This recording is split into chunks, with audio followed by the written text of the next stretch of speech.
Muy buenas con todos. Les saluda el universitario Manuel Jesús Vera Bustamante, estudiante del tercer año de la Facultad de Medicina y pues soy coordinador de ponencias del Comité Permanente Académico CPA, ¿no? El tema que vamos a tratar hoy día es autoinmunidad del curso de inmunología. Autoinmunidad no es más que, por así decirlo, un problema o un defecto a nivel en el cual nuestras propias células inmunes reconocen antígenos propios del cuerpo, ¿no? Recordemos que los antígenos pueden ser extraños o pueden ser propios. Entonces, nuestras células de defensa los reconocen a los propios, que es un hecho muy peculiar. ¿Cuáles son las tres principales causas por las cuales se da autoinmunidad? La autotolerancia defectuosa, la mala regulación de linfocitos y las infecciones persistentes, ¿no? Entonces, la principal causa es la autotolerancia defectuosa, aunque también vemos que si es que la regulación de linfocitos es mala, estos de aquí van a reconocer también lo propio como malo. Y las infecciones persistentes pueden generar reacciones cruzadas, haciendo que nuestras propias células puedan atacar o crean que lo propio es lo impropio o es lo extraño, ¿no? Bien, entonces la autoinmunidad no es más que la falla de procesos de tolerancia, ¿no? Siempre, ¿por qué nuestras células inmunes no reconocen lo propio? No, nuestros propios antígenos, porque hay tolerancia, causando entonces, ¿qué cosa? Destrucción de proteínas, también causa de destrucción de células y órganos propios, ya sea mediados por autoanticuerpos o por células T autorreactivas, ¿no? De estos autoanticuerpos y células T reactivas, ¿cuáles son los principales en general, enfermedades autoinmunes son los T autorreactivos? O también se le puede catalogar la autoinmunidad como una reacción grave contra antígenos expresados en células y tejidos del propio organismo. Entonces, como definiciones tenemos que la autoinmunidad es la respuesta a los antígenos propios, ¿no? Que suele ser indirecta e imperfecta. Las enfermedades autoinmunes, que son las consecuencias de la autoinmunidad, se caracterizan por una lesión de tejidos, ¿no? Aunque recordemos que también puede ser por una lesión a nivel sistémico, porque hay enfermedades autoinmunes sistémicas y específicas de algún órgano. La autotolerancia no es más que el sistema inmune que no ataca a los tejidos normales, ¿no? Entonces, una autotolerancia vendría a ser la solución o el antónimo de autoinmunidad. La clasificación, pues, enfermedades autoinmunes, como les dije, específicas por órgano, las cuales se relacionan mucho con la hipersensibilidad tipo 3, como por ejemplo la tiroiditis de Hashimoto y la diabetes mellitus 1 y la miastenia grave, ¿no? Tiroides de Hashimoto afecta a tiroides, diabetes mellitus tipo 1 afecta al páncreas y la miastenia grave que afecta también a pacientes con con enfermedades tiroideas, ¿cierto? Luego tenemos a las sistémicas que afectan a todo el cuerpo y esas sistémicas más están relacionadas con la hipersensibilidad tipo 2, como por ejemplo el lupus eritematoso, esclerosis múltiple y artritis reumatoide. Según el daño de tejidos u órganos, puede estar mediado por linfocitos T autorreactivos o por los autoanticuerpos que ya hemos mencionado. Los linfocitos autorreactivos en sí escapan de una tolerancia que es denominada tolerancia central, la que vamos a explicar, y una periférica, ¿no? Los cuales abandonan el timo para después activarse, ¿no? Entonces, una vez que los linfocitos se capacitaron en la central, abandonan el timo y se capacitan en órganos periféricos. La respuesta del sistema inmune adaptativas a los antígenos en los tejidos no propios ocasionan rechazo de los trasplantes. ¿A qué se debe principalmente el rechazo del trasplante? A la fuerza que le concede el complejo mayor de histocompatibilidad a las células inmunes. ¿Y por qué no se elimina a todos los linfocitos autorreactivos? Pues si se eliminara a todos los linfocitos autorreactivos, en sí habría un desbalance y se alteraría la función del sistema inmunitario. En sí, vemos cómo es que las enfermedades autoinmunes afectan entre el 3 al 8% de los individuos en el mundo, aumentando la morbilidad y la mortalidad de otras enfermedades. Además, las enfermedades autoinmunes afectan principalmente a mujeres y a los pequeños, ¿no? A los lactantes o a niños. porque tienen una respuesta inmune fuerte, además porque tienen el título más alto de anticuerpos, ¿no? Entonces, mientras más alto sea el título y más fuerte sea la respuesta inmune, mayor será la susceptibilidad a que las propias células reconozcan con más fuerza lo propio del impropio. Entonces, hay factores genéticos, hay infecciones o exposiciones ambientales, lo cuales causan una desequilibrio en la regulación inmunitaria y causan, por así decirlo, mala autoinmunidad. No se tolera lo propio, ¿no? Y eso más que todo sería la explicación. Luego, como les dije, hay dos tipos de tolerancia, una central y otra periférica. La central porque se encuentra en órganos linfáticos centrales, como la médula ósea y el timo. Y la periférica porque se encuentra en órganos periféricos, como el vaso, tejido asociado a mucosas y finalmente los ganglios linfáticos. Dentro de la central, los mecanismos de acción para corregir un mal desarrollo linfocitario son la apoptosis o selección negativa, también está el cambio o reedición del receptor de los linfocitos B, o por así decirlo, la aparición de ¿qué cosa? De linfocitos T reguladores a partir de un precursor en el cual se toma el linfocito CD4, el linfocito celular. Esos mismos mecanismos no son iguales para la tolerancia periférica. Por lo general, la tolerancia periférica tiene otros 3 procesos diferentes, como por ejemplo la anergia, la delesión o apoptosis y finalmente la supresión, ¿no?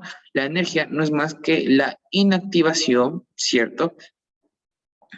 O por así decirlo, la anergia es cuando, por ejemplo, todos los receptores linfocitos se pierden, ¿no? Entonces todos los receptores se pierden.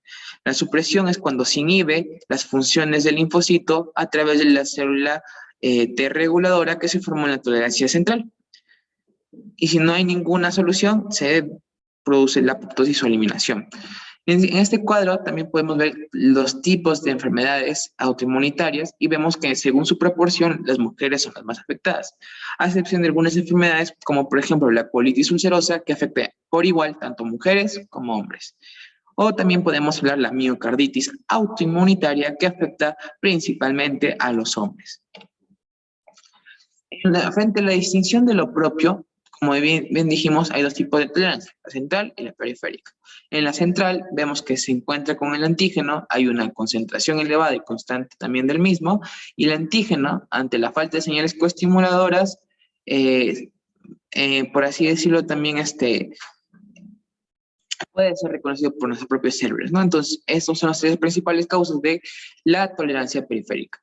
Los antígenos contra lo propio o autoantígenos en sí originan células efectoras autorreactivas y anticuerpos, denominados autoanticuerpos contra el autoantígeno. Además, un epítopo patógeno puede ser confundido por uno propio por las células B. Esto, por ejemplo, pasaba en las reacciones cruzadas por alguna infección bacteriana. Entonces, la pregunta es, ¿cómo el linfocito sabe que es realmente lo propio si no hay rúbricas moleculares singulares de ello? Pues esto se explica mediante el reconocimiento del antígeno por un linfocito inmaduro que en sí genera una señal negativa que produce muerte o inactivación del linfocito, ¿no? Entonces eso se conoce como la apoptosis o selección negativa. Y también mediante un mecanismo importante para inducir, bueno, todo esto es un mecanismo importante para inducir la autotolerancia en los linfocitos que se desarrollan en el timo y en la médula ósea. Entonces la tolerancia central tiene que ver con timo y médula ósea, como ya lo hemos dicho. Y acá hay algunos, por así decirlo, gráficos en los cuales pueden ver la delesión clonal o selección negativa, la muerte por apoptosis y finalmente la edición del receptor de la célula T para darle una segunda oportunidad, perdón, la reedición de la célula B para darle una segunda oportunidad y pueda así madurar la periferia, ¿no? Si todos esos de aquí no son eliminados por estos mecanismos, pasan de frente a los órganos linfáticos periféricos. Entonces se da la tolerancia periférica. Aquí hay otra tolerancia muy importante para los antígenos que se encuentra fuera del timo y de la médula ósea, ¿no? En sí, los mecanismos para la periférica son la concentración elevada y constante de antígenos, lo cual va a capacitar a estos linfocitos a que no los reconozcan, y finalmente el sistema inmunitario innato. El primero Va a haber proteínas y antígenos propios que están bien expresados en tejidos conjuntivos periféricos, los cuales emiten fuertes señales para inducir tolerancia en linfocitos maduros o inmaduros. Principalmente se supone que ya en la periférica se encuentran linfocitos maduros, los cuales pasaron por tolerancia central.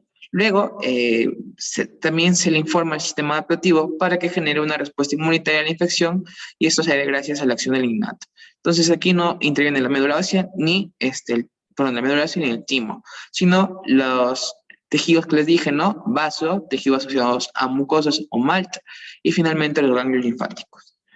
En sí, la tolerancia central en el timo hay una delesión, ¿no? O selección negativa, en donde se le destruye al linfocito T por apoptosis, o también puede haber, se puede dar una segunda oportunidad para que este linfocito que reconoció lo propio se convierta en células reguladoras y migre a la periferia y también pueda controlar otras células que de repente estén anormales, ¿no? Pero recordemos que el linfocito, el precursor es el CD4. Ya en la periferia, se da la anergia, en donde, por ejemplo, una célula dendrítica o una célula presentadora de antígeno inhibe las funciones del linfocito. Eso es anergia. La supresión es cuando, por así decirlo, se bloquea o inactiva, por así decirlo, el linfocito, ¿mediante qué cosa? Mediante una célula T reguladora procedente de la tolerancia central. Y finalmente la delesión no es más que la eliminación directa por apoptosis del linfocito. Entonces aquí estamos viendo tolerancia central. Bueno, ahora veamos la tolerancia central en los linfocitos, perdón, la tolerancia en los linfocitos B. Aquí cambia un poco que las anteriores que hemos visto en el T. En el linfocito B se da, por así decirlo, que se inhibe la reactivación de los linfocitos B, con los cuales ya no podrán segregar más inmunoglobulinas, anticuerpos, y no podrán ser estimulados tampoco por los linfocitos T. La delesión y la eliminación directa del linfocito B, o la energía de la célula B, que, por así decirlo, se reduce la expresión del receptor B, ¿no? De los 3 receptores que tenía al inicio, se queda con uno y hay menos probabilidad de que emita señales y que también reaccione a este. Y en la tolerancia periférica de los linfocitos B, también hay anergia, donde se inactiva su función del linfocito B, se lo elimina directamente por apoptosis, y también puede haber una inhibición de los receptores. En este caso, los receptores siguen siendo, por así decirlo, el mismo número, pero ya no funcionan como tal. Entre las enfermedades más destacadas está la artritis reumatoide, que es una enfermedad autoinmune de las más frecuentes que aparece a partir de los 40 a 60 años y es predominante en las mujeres. Sus complicaciones pueden dañar los sistemas de la sangre, al cardiovascular y al respiratorio, ¿no? Por la presencia de unos anticuerpos que se conocen como reumáticos. En sí, vemos que todo esto es causado por el factor inmune típico, el cual es conocido como inmunoglobulina M. Entonces, la inmunoglobulina M, que se puede unir a una inmunoglobulina G circulante normal y se unen a otros mecanismos, forman inmunocomplejos, ¿no? Los cuales van a ser muy reactivos a la región del fragmento cristalizable de una inmunoglobulina G. Dichos inmunocomplejos activan al complemento, el cual va a causar una reacción de hipersensibilidad tipo 3, causando la famosa inflamación crónica articular, ¿no? El tratamiento para estos pacientes va a ser corticosteroides, y aquí vemos cuáles son las articulaciones más afectadas, ¿no? Luego tenemos, por ejemplo, la tiroiditis de Hashimoto. La tiroiditis de Hashimoto es común en mujeres, producto de la formación de anticuerpos contra proteínas tiroideas, como por ejemplo la tiroglobulina, que va a formar T3 y T4, y también la peroxidasa tiroidea, que convierte el ion yodo en el yodo molecular, lo cual interfiere con la buena captación del yodo, ¿no? Y conociéndose como un hipotiroidismo autoinmune. Entonces, la tiroiditis de Hashimoto no es más que un hipotiroidismo de causa autoinmune. Los T-helper-1 y los autoanticuerpos sensibilizados disminuyen los niveles de las hormonas tiroideas, ¿no? Porque dañan a la tiroglobulina acompañado por una hipersensibilidad tipo 3, ¿no? O sea, de un órgano en específico.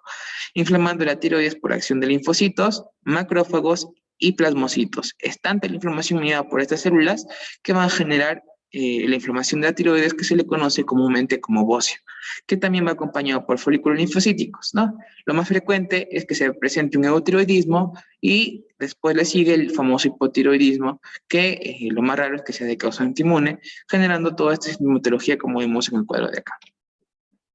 Bien, y finalmente ya vemos lo que vendría a ser los diabetes mellitus tipo 1, que también llamada el diabetes insulino dependiente, porque depende de la insulina para que se genere todo esto de aquí, ¿no? Entonces, como no hay nada de insulina, por eso depende de ella, siendo la menos frecuente de todas las diabetes. También es causada por un daño autoinmunitario en las células beta del páncreas, ¿no? Afecta principalmente a niños menores a niños o a menores de 14 años, que son pubertos. Es de difícil diagnóstico durante muchos años y rara vez en adultos. En sí todo empieza con una infiltración de linfocitos citotóxicos, o sea, los CD8, en el páncreas y también la activación o llamado de macrófagos, los cuales van a producir una insulinitis, ¿no? O una pancreatitis. Entonces, esto de aquí, estos CD8 y los macrófagos liberan citoquinas y otros anticuerpos, lo cual da pie a una respuesta de hipersensibilidad tipo 4, que es la retardada, ¿no? Esto se evidencia en, eh, eh, en ese tipo de diabetes, ¿no? Provocando la destrucción de las células beta pancreáticas, los cuales ya no podrán producir para nada la insulina, y lo más característico de estos pacientes es que van a tener hiperglicemia. Eso sería todo por el día de hoy. Espero que les haya sido de mucha ayuda. Hacen las referencias y muchas gracias por su atención.